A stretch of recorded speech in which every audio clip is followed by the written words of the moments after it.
Brought to you by... The anger and rage that we feel in response to the violent sting of betrayal can be a powerful emotional reaction that can trigger a course of action in which we would never normally take. It can lead us to do horrible things beyond imagining. Things that could damn those around us, as well as ourselves, to a fate far worse than death.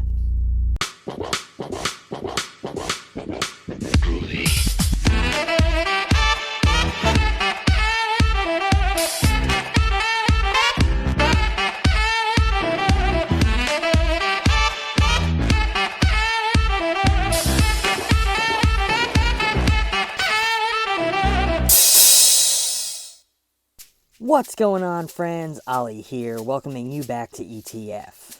For some time, the overwhelming majority of horror cinema has found itself squandering the very things that make the genre so appealing. The mystery has been abandoned by many filmmakers in favor of all the things that we've seen before and have been proven to work wonders, which has left things a bit stale to some degree.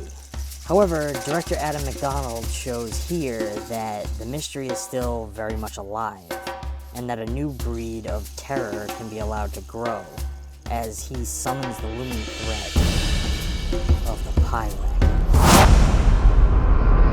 As we delve into this unsettling nightmare, we follow alongside the teenage Leah, who finds solace from the recent death of her father and strained relationship with her mother by dabbling into the tantalizing subjects of the dark arts. It all seems like harmless fun, until a massive blowout argument with her mother leads Leah to do the unthinkable, summoning the fury of the Pyewacket, a ravenous and unforgiving entity from the worlds beyond, and places a death curse over her mother. She quickly learns to regret this decision as she realizes that it may be too late to stop it. The evil force of the Pyewacket begins to make its presence known, and threaten to destroy both mother and daughter. This film is a slow and haunting descent into the ominous bowels of atmospheric horror. It utilizes gorgeous backwoods visuals comprised of a flowing, almost living camera style, and off-the-trail forest settings. These combine well with its precision sound engineering and perfectly composed score to create a sinister yet dreamlike marriage of tension and looming dread. The floating, smoothly handheld style of the film's cinematography places you as a presence right alongside the characters, at times even behind the eyes of the entity that is descending upon Leah and those close to her.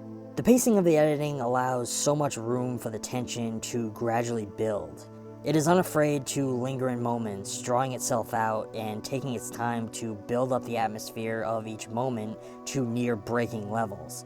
The film makes the early decision to never let you see the entity that is tormenting Leah in full. We do get subtle glimpses as we move into the film's climax, but are never afforded any great detail, utilizing deep shadow, distance, and obscurity to the utmost advantage. This causes you to yearn to see more and more with each fleeting glimpse, teasing us and never giving in.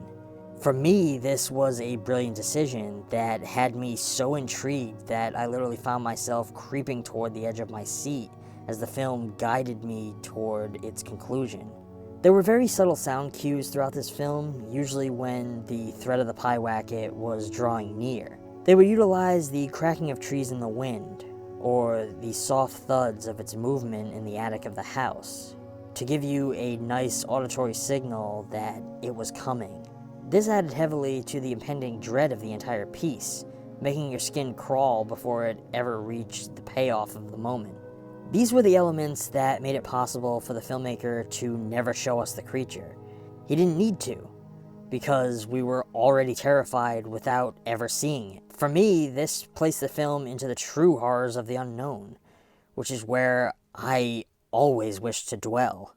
If you can unsettle me and place me into the deep tension of the moment without any visual stimulation, then you have won the war of fears in my eyes. The performances throughout this film were utterly captivating. Laurie Holden is a powerfully dramatic actress who definitely brought her A-game to this role as the mother in this film.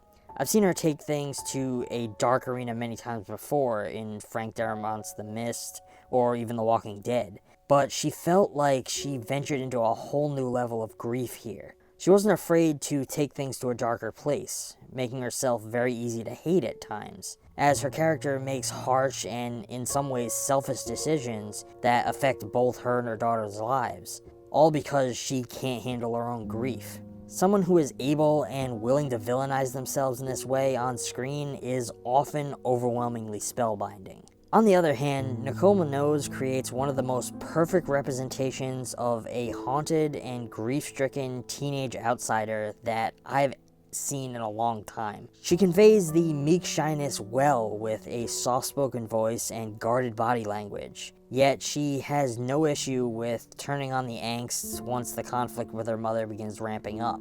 Which was great to me because here you have this absolutely adorably gorgeous girl who likely isn't the type of an outsider archetype in real life that she portrays here, but she sells it so beautifully. I also get a very real sense from her that Leah wasn't this type of dark and brooding outsider in the years prior to her father's death. To me, she felt more like someone who may have had a more passing interest in these occult themes, but once her life twisted into tragedy, turned to them as more of a comforting crutch, and allowed them to reshape her personality and the way she presented herself in daily life.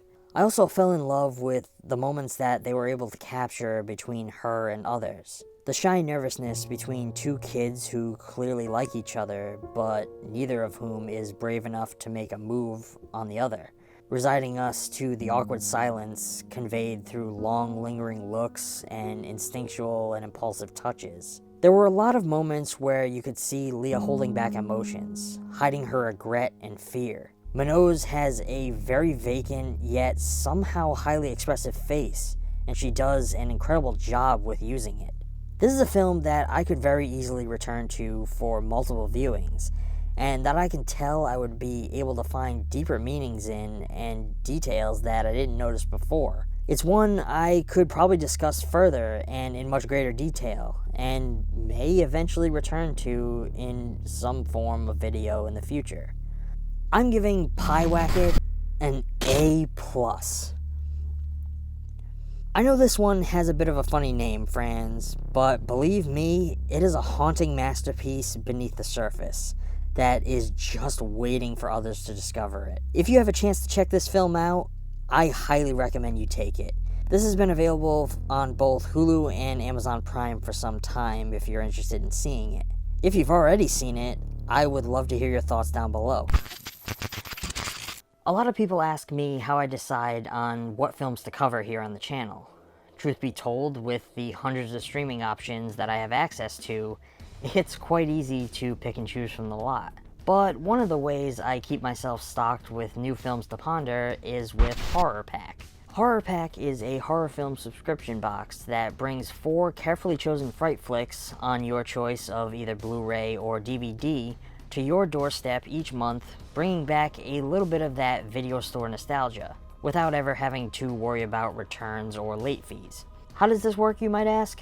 Using our affiliate link down in the description, just head on over to horrorpack.com.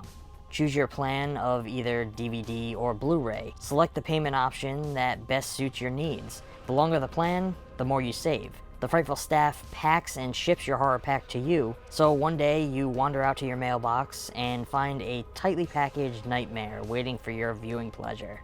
As I mentioned, Horror Pack offers a variety of payment plans that best fit your needs, starting at just $24.99 a month for a month-to-month plan. And the best part, not only are you introducing yourself to a whole new world of horrors, hassle-free, but you're watching your collection grow without ever having to lift a finger. So get yourself Horror Pack and grow your horror collection today.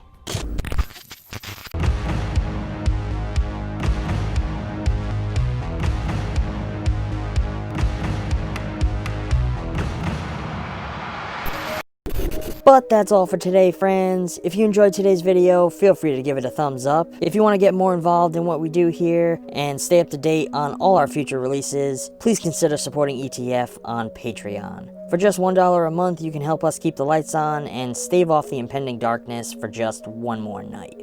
As always, don't forget to subscribe, and I will catch you all next time. Thanks for watching.